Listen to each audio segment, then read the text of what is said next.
Tonight we're talking about the Beijing Olympics, and Simon Balderson, just before the break you talked about the kinds of undertakings that were given and that they were fairly vague in relation to human rights when Beijing was awarded the Games. Do you think they should have been stronger? Do you think there should have been stronger requirements in that area now looking at what's happening at the moment? Well, I don't think any country, or there's not many countries around the world that haven't got some skeleton in the closet, either present or past. How are you going to measure that? So I personally, I'm with Tracy and some others who've talked about this, you know, the deep love of sport I have and of the Olympic movement as a force for good and a catalyst for change. I'd rather focus on that and make maximum use of every Olympic Games to bring about as much good change as possible. Bob Brown, can I get a response from you to that? Yeah, it's nonsense. Would we have gone to Harare if President Mugabe had got the Games? But are you making that comparison? Do you think that's a fair comparison? Yes, I'm saying there are cut-off points, but the Chinese regime got under the International Olympic Commission's spirit and curtain, and it ought not to have got the Games. It now does have the Games, but at the time it was given the Games, there were hundreds of people who had fought for democracy in China in jail, people in jail in Tibet, and a total abrogation of the international covenant obligations that China has. David, what do you think will be the legacy of these Games? Well, I guess if it improves the awareness of human rights, that's got to be something positive. Even tonight, I guess people's eyes have been opened as to probably what's gone on behind the scenes, and if the press is allowed to report it that way, there'll probably be a lot more awareness through this Games. But the legacy, hopefully, again, as an Olympian, is that kids coming through the generations will still see the Olympics as the purest platform to play the best sport, and you'd hope that continues forever and a day. Tracy, have other cities been able to sustain changes made during the Games? Oh, most definitely. You look at Tokyo, you know, when they had the Olympics back in the 60s, and it was a new Japan emerging after World War II, and they managed to shake off the shadow that they had carried with them. You look at Seoul hosting the Games in 1988, and they became the world's newest democracy. So there are many benefits from them. Even when you look at something like the World Cup soccer that was recently held in Germany, you see a whole nation shift with that as they see that they are showing themselves to the world and the messages that they want to give and claim their spot on the planet. It moves and it rolls and it evolves and it keeps growing. And so I think in China, when you're talking about 1.3 billion people, you're not going to be able to very easily go back to what you were. You will continue to roll forward. Tempo? I think, you know, one Olympic is not enough for China to change the human rights record. I think they should be given a few more, and then probably IOC can then go give it to Zimbabwe to engage.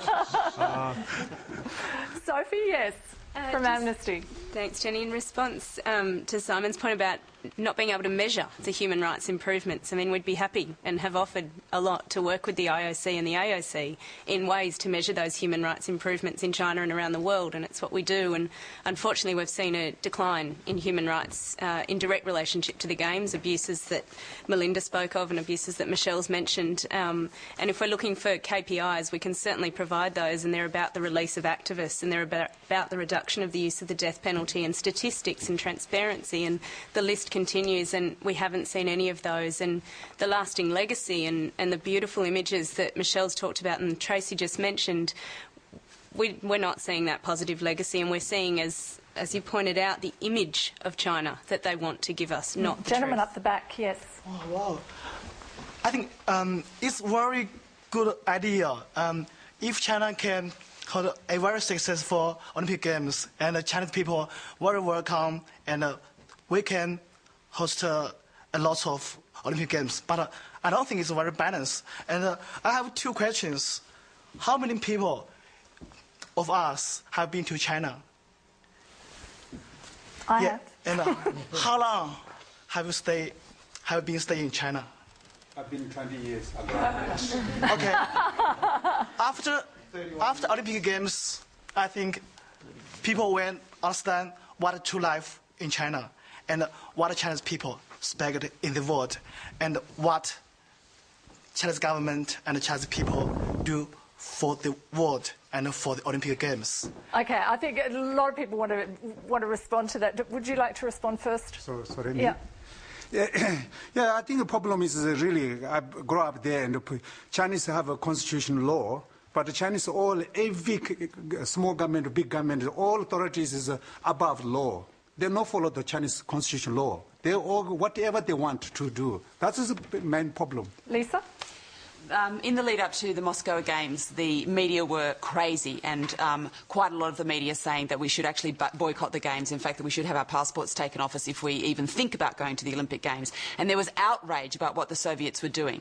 Once we got to the Olympic Games, there was not one question about the politics of the Olympics leading up to that. And afterwards, if you go to the newspapers after those Olympic Games, not one follow-up story as to what was going on in Afghanistan and what the Soviets were doing. So I would think that if we want China to change, then it is up to the media and all of the people who are hosting these fantastic forums to continue to have forums like this so people in Tibet and people in all the other provinces get to speak out. But I bet no one will continue the discussion after the Olympics. Michelle?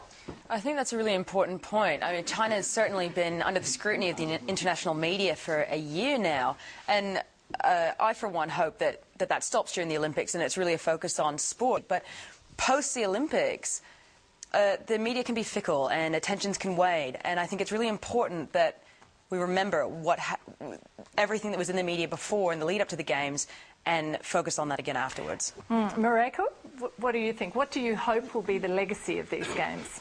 I hope there'll be two legacies. The legacy of the athletes themselves, which will excite and inspire the world and the capabilities of what people can achieve, and a new awareness. And hopefully we've all seen what's happened now, that we can look to the future and try and make a better world before we have another situation like this happening, and take the responsibility to educate ourselves and become more aware about everybody in the world and things that can be done to help.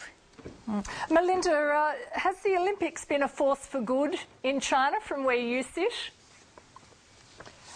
I think in some ways it has, and in other ways it's not been. I think the lasting legacy of the Games will not become clear yet. As a journalist residing in Beijing now, I actually think the post-Olympic period will be extremely important for clarifying what this legacy will be. Personally, I would hope that it would be a legacy of transparency. We've seen improvements in that regard, especially right after the earthquake in Sichuan. We've also seen some stunning tragedies in terms of transparency, like what happened in Tibet, which remains a mystery to the outside world even today. But the criticism of the opacity about what happened in Tibet, I think, could be a force for good in the longer term, in the medium term even, focusing people's attention on the need for transparency. I think it's possibly too ambitious to say, let's just reverse this human rights record in a very short period of time, but certainly the record on transparency shows some signs of promise. What do you think, Paul? I think we should be wary of putting too great a burden of expectation on the Olympics.